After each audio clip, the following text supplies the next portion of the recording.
Good afternoon বন্ধুরা, কেমন কাটছে রবিবারের দুপুর, ছুটির দিন? যারা বাড়িতে বসে রয়েছেন, বাড়িতে বসে টেলিভিশনের পর্দায় চোখ রেখেছেন, জি 24 ঘন্টায় অবশ্যই চোখ রাখুন।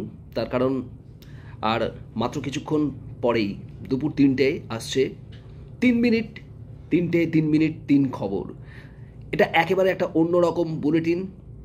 বাংলা মিডিয়াতে প্রথমবার, আপনাদের আগেও বলেছি, যারা এই দুপুর 3টে জি 24 ঘন্টার পর্দায় চোখ রাখেন তারা ইতিমধ্যেই জেনে গিয়েছেন যে এই 3টে আমরা ঠিক কী করতে চাই, কি করি। একেবারে সময় বেঁধে বেঁধে নানা খবরের আপডেট। ছুটির দিন হতে পারে রবিবার, কিন্তু খবর তো থেমে নেই। খবরের ঘনঘটা একেবারে গোটা রাজ্য জুড়ে। সদ্য বিহারের ভোট মিটেছে, সেখানে একেবারে ল্যান্ডস্লাইড ভিক্টরি।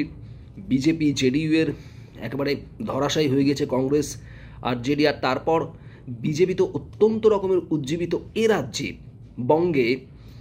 আর সেখান থেকেই নানা খবরের ঘনঘটা। আজ রবিবার, ছুটির দিনও আপনাদের একটু করে হিন্টস দিয়ে রাখি, কিন্তু 3টে একেবারে একটানা তাজা আপডেট আপনাদের দেখাতে থাকবো সময় ধরে ধরে। আজ বিজেপি কিন্তু রীতিমতো এবার কাটাছেঁড়া শুরু করে দিয়েছে রণকৌশল তৈরি করার জন্য। যে খবর আমরা পাচ্ছি, অমিত শাহ এই চলতি মাসেই শেষের দিকে অথবা সামনের মাসে একেবারে শুরুর দিকে আসছেন রাজ্যে। একেবারে সাংগঠনিক বৈঠক করবেন, নিয়ম নীতি রণকৌশল বেঁধে দেবেন। তার কারণ হাতে আর সময় বেশি নেই, এ রাজ্যের জন্য ঝাঁপাতে হবে। অঙ্গবঙ্গ কলিঙ্গের কথা উঠে আসছে, অঙ্গ কলিঙ্গ হয়ে গেছে, এবার বঙ্গে কি হবে। ওদিকে তৃণমূলও কোমর বেঁধে রয়েছে। তৃণমূলের পক্ষেও কিন্তু স্পষ্ট বলা হচ্ছে যে এ রাজ্যের গল্প আলাদা, এ রাজ্যের সমীকরণ আলাদা। আর এরই মধ্যে আবার বঙ্গ বিজেপির একটা সমস্যা তৈরি হয়েছে, অস্বস্তি তৈরি হয়েছে। মধ্যপ্রদেশের এক মন্ত্রী আজ রামমোহন রায়কে নিয়ে, আমাদের বাঙালির গর্বের মানুষ, তিনি আমাদের মনীষী রামমোহন রায়, নানা সমাজ সংস্কারক আন্দোলনের পথিকৃৎ। গোটা ভারতবর্ষের কাছে রামমোহন রায় শুধুমাত্র সতীদাহ প্রথা তো নয়, আরও নানা কারণে রামমোহনকে আমরা স্মরণ করি। সেই রামমোহন রায়কে নিয়ে একেবারে কদর্য মন্তব্য করেছেন একেবারে ভরা অনুষ্ঠানে মধ্যপ্রদেশের মন্ত্রী ইন্দর সিং পারমার। এবং এই মন্ত্রীর বক্তব্যের পর একেবারে তেড়ে ফুঁড়ে নেমে গিয়েছে রাজ্যের শাসক দল তৃণমূল কংগ্রেস। বাংলাকে অপমান করা, বাঙালি মনীষীদের অপমান করা বিজেপির কাজ, এটা তারা বরাবর করে থাকে।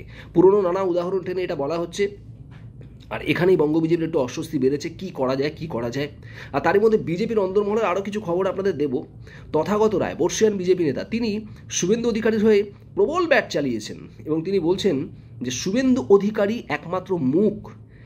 বিজেপি কি মুখ সামনে রেখে, মুখ ঘোষণা করে এ রাজ্যের ভোটে এগোবে?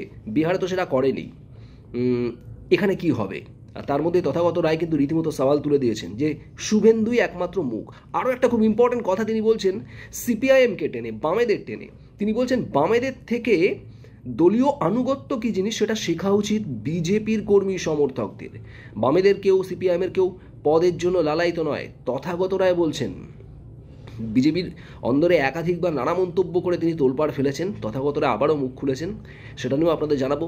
আর এসআইআর প্রক্রিয়া তো চলছেই, এসআইআর প্রক্রিয়ায় নানা খবর, নানা ঘটনার ঘনঘটা, সেটা নিয়েও আপনাদের জানাবো। আরও প্রচুর আপডেট রয়েছে। দুপুর 3টে থাকছি আমি, আমার সঙ্গে সৈকত থাকবে, আর থাকবে নীলাঞ্জন। আমরা 3জন এক এক করে সমস্ত আপডেট আপনাদের দেব। বাড়িতে বসেই একেবারে নিশ্চিন্তে টেলিভিশনের সামনে বসে পড়ুন, নজর রাখুন বাংলার এই মুহূর্তের সব খবরের আপডেটে। আপাতত বিদায়।